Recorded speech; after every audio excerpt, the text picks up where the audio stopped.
I've always thought there's something a little Stacy about Shakespeare. Jonathan Gill Harris, a Shakespearean scholar, says that if Shakespeare was alive today, he would not be writing plays, he'd be writing movies. Not for Hollywood, but for Bollywood.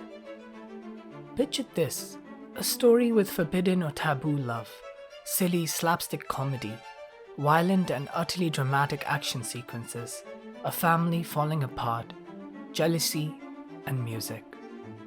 You might be thinking of something like Dilwale Dulhaniya Le Jaayenge, for instance, but I was describing Othello. The relationship between India and Shakespeare goes back a long way. Today, he's an integral part of our syllabus, and his lingering presence can still be felt in our movies. Today, I want to discuss how this 16th century British writer was absorbed into the Indian zeitgeist, how his work shed its colonial roots to become Indianized in our theatres and then in our cinema, taking Vishal Bhardwaj's Macbeth, Othello and Hamlet as case studies. Shakespeare came to India during the Company Raj. Initially, it began with performances of Shakespearean plays by English troops in Bombay from 1770. In Calcutta, the then capital of British India, the earliest recorded performance is of Othello at the Calcutta Theatre during Christmas of 1780. Over the next 8 years, Hamlet, The Merchant of Venice, Romeo and Juliet, Richard III and Henry IV were enacted at the same venue. Performances continued till the mid-19th century, chiefly at the Chaurankhi and Sanssouci theatres. However, records indicate that these remained for the upper-class intellectuals and the British who had made India their residence. English education played a major part in the proliferation of Shakespeare through the nation. Pratyusha Chakrabarti argues, the spread of education in English took on a more insidious role of extending social and political control over the colonized. Therefore, the spread of English in the Indian subcontinent was not a mere corollary of the change in political administration, but an integral and intentional part of its proliferation. This was tied in with the spread of Christian missionaries in the subcontinent. The political administration could not allow an imposition of Christianity in the schools, but they believed that a Christian education could effectively quell any rebellion. As a compromise, English literature was taught as it was believed this was inherently Christian and absolved the government of any blame. Even Reverend William Keane agreed that Shakespeare, though by no means a good standard, is full of religion. It is full of the common sense principles which none but Christian men can recognize. One would be inclined to assume that naturally the popularity of a British playwright would wane after independence. While this was a case in many former colonies, it was a different case in India. Madhumita Roy notes, there was certainly a sense that these are impositions, this is foreign rule and so on, but there was always this idea that this is also a window on the world. We will learn things, that we don't necessarily reject out of hand something that comes from the West. We take from it what we need, we adapt it to our circumstances and our needs, and we go forward. Poonam Trivedi writes, Shakespeare's long and pervasive influence on dramatic activities in the 19th century resulted in widespread adaptations and translations of his plays. To make the borrowing more acceptable to a wide variety of audience, the plays were Indianized to a large extent by adding songs and dances in keeping with the Gita Natyas, which were very popular. The establishment and patronage of the Parsi theatre saw Shakespeare further permeate Indian culture, as well as lead the theatre to become a destination for mass entertainment. Vikram Singh Thakur notes, classical Sanskrit theatre had almost disappeared by the 11th century, and theatre activity in India was sustained by sparse folk and traditional performances, which too were on the decline by the 18th century due to the lack of patronage. There was a void as far as theatre activity was concerned. Parsi theatre, by adapting Shakespearean modes and Indianizing them, filled this void. Thakur further notes, Shakespeare provided Parsi theatre the necessary material to cater to the needs of this audience in terms of action, spectacle, rhetoric, and declamation. And the thrill of Parsi theatre in turn popularized Shakespeare among the masses. Dadi Patel is often credited for introducing music in the Parsi theatre. The audience grew obsessed with the music. Scenes of joy, death, sickness, and all were accompanied with music. To the extent that at times audiences would chant once more, and the dead players would comically rise to once again brandish their swords and their tongues. Parsi theatre was successful in indigenizing Shakespeare. They aimed not just at linguistic translation, but cultural adaptation. C.J. Sisson, in his 1926 lecture at King's College London, noted, "Shakespeare is in India, not translated formally, not imitated, but transplanted as a living organism." Now, why does understanding Shakespeare's influence on Parsi theatre bear so much relevance to a discussion of Shakespeare in Bollywood? It lies in the fact that it was the Parsi theatre that in turn gave birth to the Bombay talkies. The origins of Bollywood owe a great debt to the Parsi theatre, as they drew on its traditions, aesthetics, and storytelling modes to give us the films we adore today. In fact, Saurabh Modi, one of the pioneers of Hindi cinema, had already earned a reputation as a great Shakespeare actor in Parsi theatre, and it was his desire to film his plays that led him to produce and act in films. Many others, including actors, playwrights, singers, and managers of Parsi theatres, joined the Bombay film industry, taking with them the obsession with song, spectacle, and Shakespeare. Nasiruddin Shah, a veteran Bollywood actor who has played Shakespeare on stage and on screen, claimed, "The roots may look lost, but every big story in the Hindi film industry is from Shakespeare." There are so many Shakespearean devices that permeate many Bollywood films. Let's take a look at some of them. First up, the star-crossed lovers. It is no surprise that the idea of a star-crossed romance would find such deep footing in a country like India, where notions of honor permeate domestic discourse to date. It has provided script fodder to countless masala romances. The comedy of Eros is the most adapted Shakespearean play in India. The idea of twins separated at birth, most famously in Gulzar's Angur, which clearly proclaims itself as an adaptation of the play, but you could also point at films such as David Dhawan's Judva and Judva 2, Ramesh Sippy's Sita or Geeta, and many more. Next we have the mousetrap device. In Hamlet, the titular character devises a clever trick to capture the conscience of Claudius, his father's supposed murderer.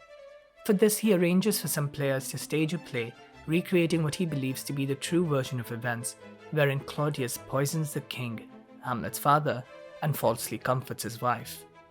The idea here is to catch the glint of guilt in Claudius's eyes, to confirm his suspicions, as well as sadistically torment his soul. In Haider, Bhardwaj's adaptation, this is done through the brilliant song Bismil. Going back a few decades, however, this device was used in the 1980 film Qarz, in the song Ek Hasina Thi, Ek Divana Tha, and in its loose 2007 remake, the enduring classic, possibly greatest Hindi film of all time in my objective opinion, Om Shanti Om.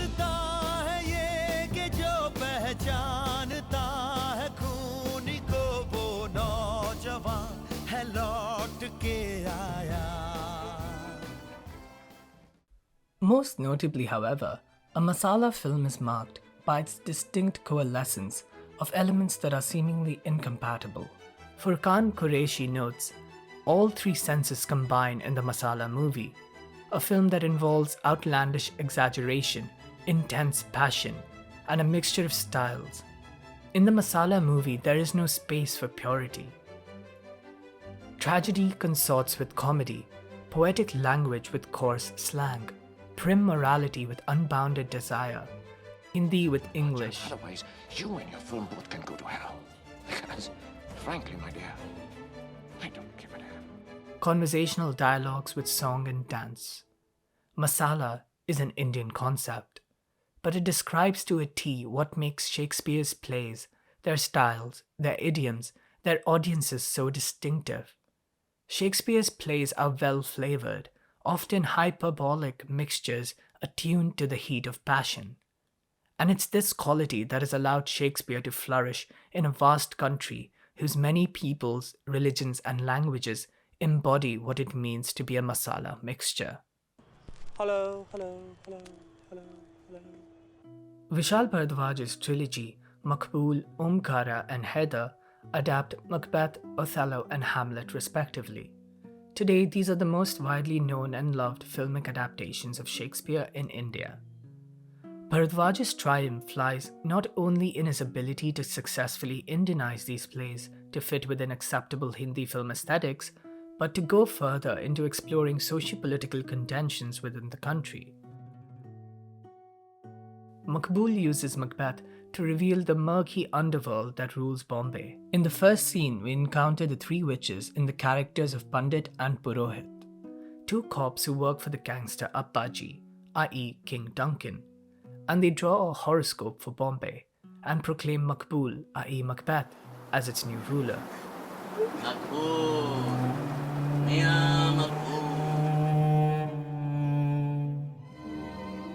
While in the anti-colonial era, Muslims were heavily present on the screen in India, in the post-colonial, especially after the 90s, they were heavily underrepresented. Even when they were seen, they were feudal characters or violent agents, and there was a lack of images of Muslims promoting secularism. And in this post-9/11 and post-2002 communal riots came Maqbool. Periago notes, the movie seems to deploy Islam in a positive way. Maqbool tones towards secularization, with the Hindu characters partaking in the Muslim religious festivities with felicity. The film can be interpreted as a criticism of corrupt politics in India, rather than as the condemnation of a marginal community. Not only does Bhardwaj make the witches police officers Pandit and Purohit, but rather than them simply making predictions, here they become consequential figures. They maneuver the subjects in order to have their predictions come true. Repeatedly, they talk about the balance of fire and water, the balance of power. In the end, Maqbool is dead, and so is Nimi, and so is Appaji. Thus, the supposed Muslim leaders are no more. Instead, Guddu is now king of Bombay. This, according to Periago, measures the extent of Hindu power in present-day India. Omkara, the adaptation of Othello, explores again the intertwined world of organized crime and politics in India, but departs from Bombay to Bhardwaj's home state, Uttar Pradesh. Here, Othello's discussions on race are transformed into discussions on caste and gender. Omkara is a half-caste, a son of a Brahmin man and a female slave. Smith suggests Othello is made jealous by an Iago who preys on his weakness, his feelings of insecurity as a foreigner marked out in a sophisticated and urbane city-state such as Venice. Othello's jealousy is thus part of the fact that he is black, but not because this is biologically determined, but because it is culturally determined. Omkara's insecurity stems from him knowing his status in society. Though he wields power as the right-hand man of a powerful politician, he is of a lower caste than his Desdemona, i.e. Tolly. This is further emphasized with their skin tone. While Tolly is fair-skinned, Omkara is darker-skinned than her and all the other characters. This colorism, which goes hand in hand with casteism in India, allows Iago, i.e. Langda Tyagi, to prey on Omkara's weakness. Additionally, Bhardwaj uses Othello effectively to discuss the role of women in the Indian domestic sphere. Mike Heidenberg notes, Bhardwaj radically reimagines the Emilia character to be a much more empowered and integral player in the film's action. It also tightly focuses the film on the idea of the family, with Indu herself as perhaps its central, if largely unacknowledged member. In this central role, Indu is able to both subvert traditional patrilineal inheritance and act as avenger and protector of her family's honor. Unlike Emilia, Indu is the wife of Langda, but she is also Omkara's sister. Through this, Bhardwaj gives her an important role to play in the story's events and makes the film a thorough family drama, giving further motivation to Langda's vengeance as he's betrayed by his family in favor of the younger, well-educated Casio or Keshu. We see Indu act repeatedly to restore honor to the family. When Omkara first arrives to the village with Dolly, Indu teases him.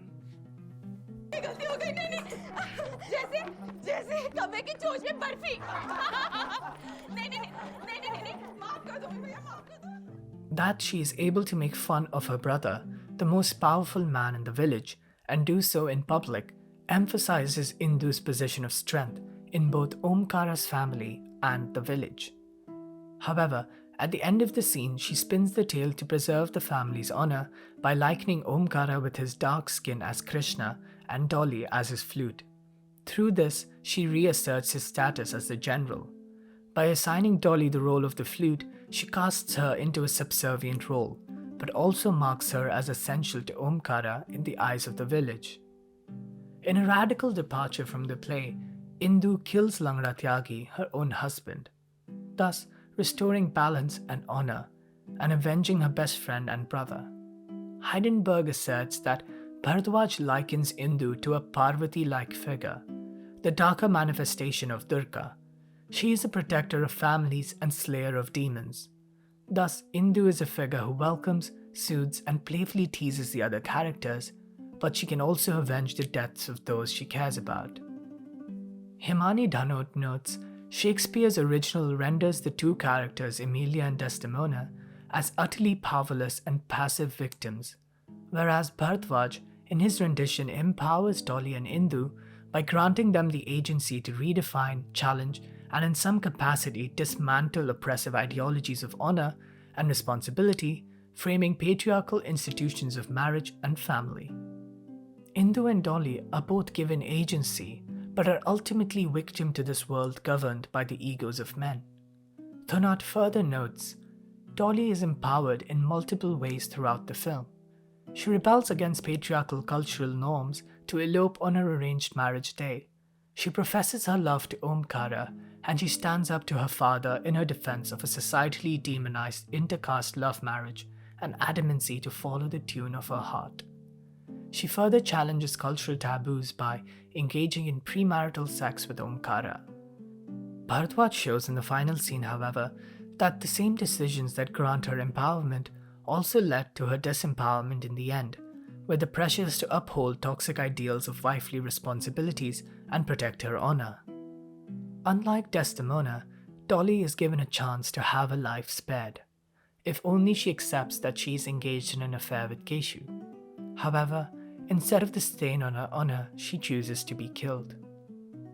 I would like to offer that it is not simply her honor that she wishes to maintain in accepting death, rather that this acceptance is an acceptance of her condemnation as a woman. In an early scene, her father declares, "May you never forget the two-faced monster a woman can be. She who can dupe her own father will never be anyone's to claim." Thus, her fate is sealed. She will always be an object by which the men around her claim their honor, and nothing more. Bhardwaj presents us in this film with multifaceted female characters. They are not passive victims, nor are they virtuous, ultra-courageous, heroic figures. Indeed, they are simply figures condemned to a stifling existence underneath a deeply entrenched patriarchal structure. In a study done in India on about 10,000 women, 26% reported having experienced physical violence from spouses during their lifetime.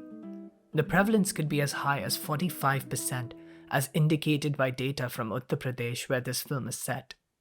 Latest figures from the National Crime Records Bureau show that a crime was recorded against women every 3 minutes.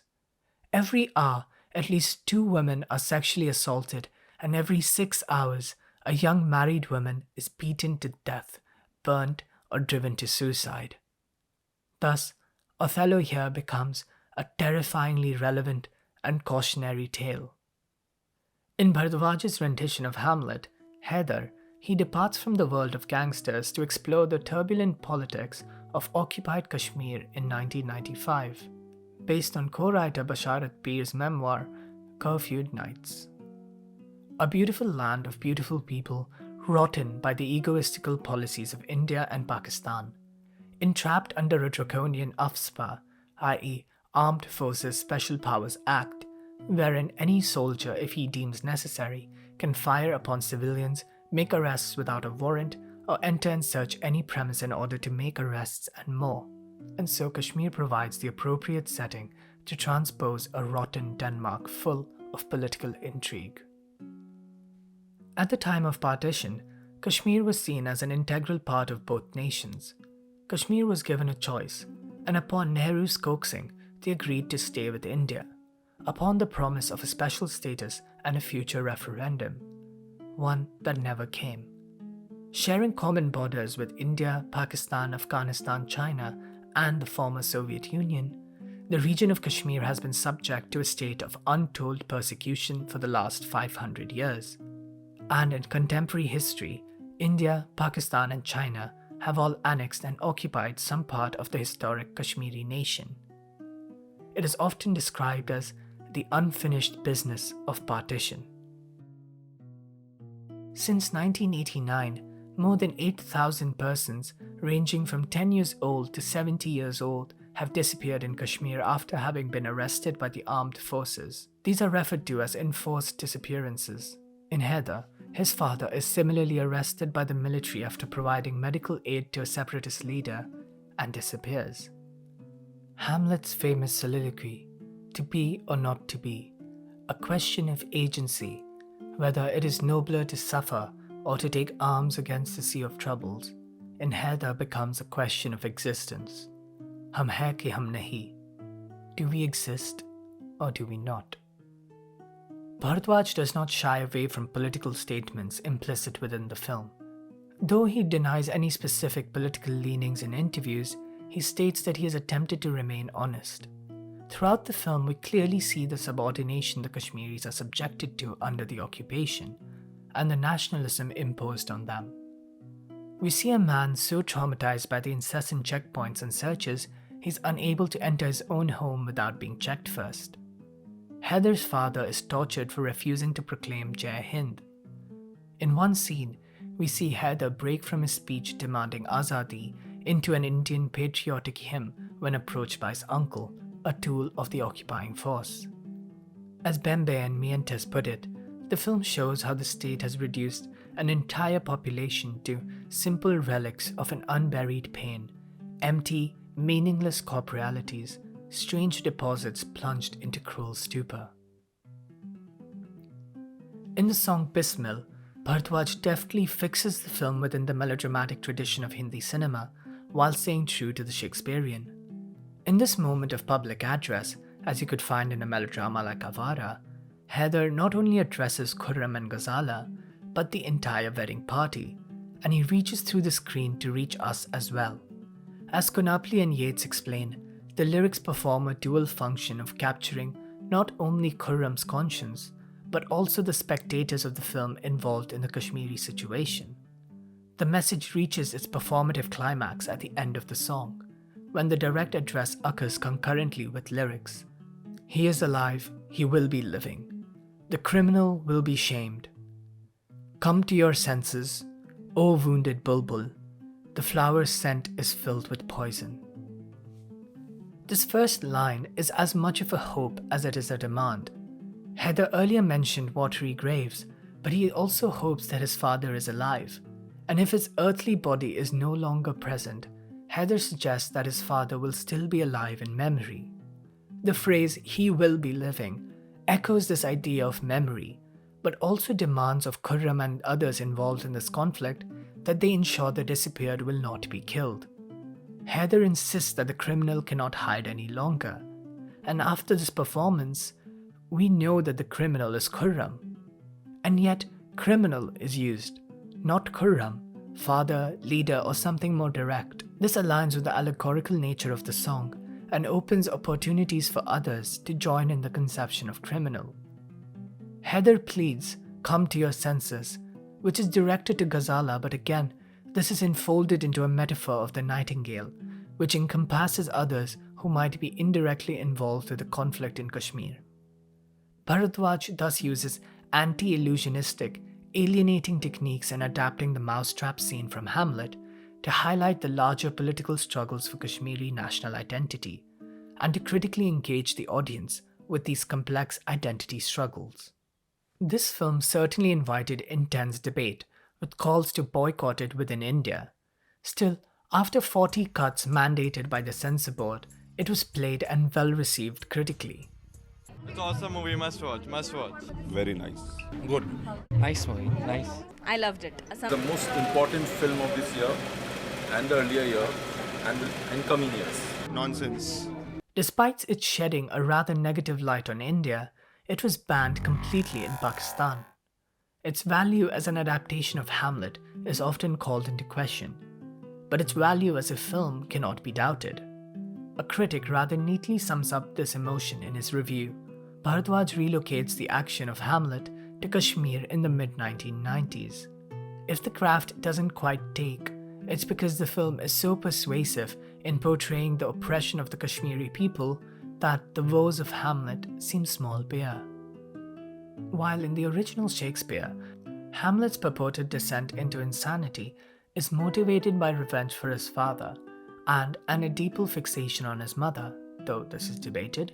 In Haider, though the former still holds true, it is exacerbated and thus given more validity, one could argue, by becoming a stand against the occupation. A critic, Rangan, notes, an extremely interior play is opened up and an extremely solipsistic hero is remade into a politically aware youth.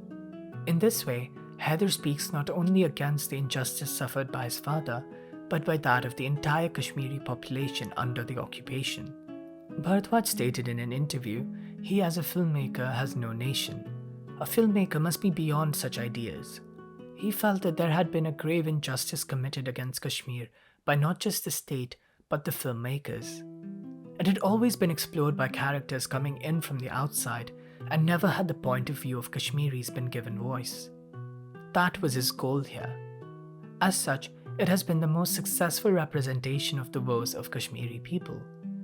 In the words of Kashmiri film critic Samir Yasir, movies in the past 2 decades have either talked about the sacrifices made by the soldiers in Kashmir or present the people in a stereotypical fashion. There's no doubt that no movie can perfectly portray the sense of injustice and alienation that the people of Kashmir feel today. But Vishal Bhardwaj's Haider has not just come close to portraying that uncomfortable picture, but for the first time, many Kashmiris are feeling an association with this movie. Why does Bhardwaj appropriate Shakespeare for these tales if he insists on departing from the source material in each instance? I contend that the ever-enduring qualities of Shakespeare make it appropriate script fodder to build on and create relentlessly relevant stories. These tragedies have provided Bhardwaj with the appropriate framework to highlight the turmoil that he sees around him. In each of these stories, there are as protagonists marginalized individuals. In the tragedies that engulf them, they are appropriately condemned. This holds up a mirror to our society. By taking the global and localizing it, Bhardwaj elevates these stories, rendering them universal yet personal. Now, what does this mean for us?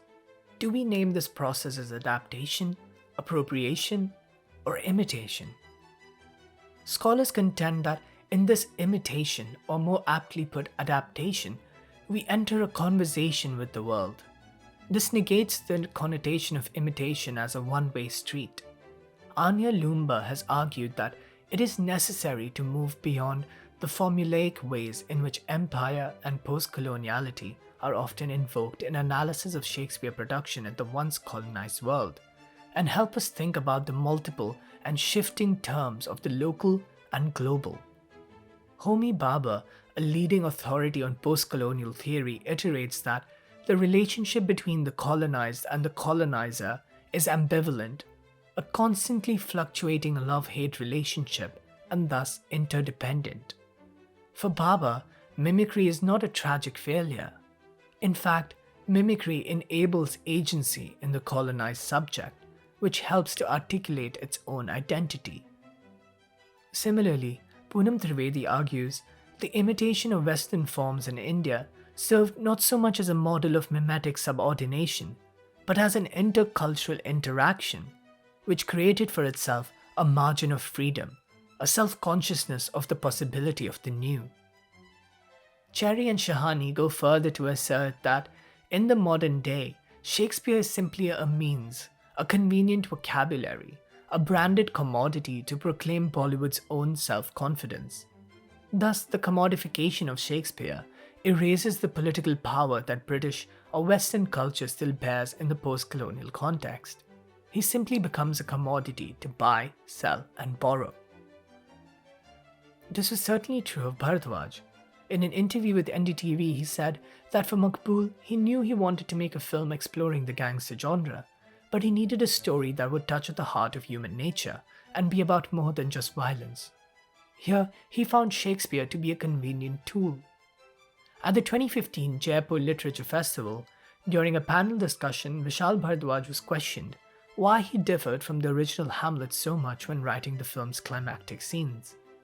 The response was that they were trying to remain ethically faithful to the people of Kashmir.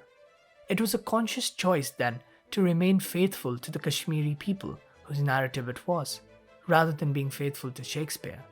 Cherry and Shahani further contend that Shakespeare needs Bollywood as much as Bollywood needs Shakespeare. As universal as the bard's appeal, it needs to be appropriated to sustain and perpetuate itself in contemporary India. Through his trilogy, Bhardwaj was joining a long lineage of adaptations.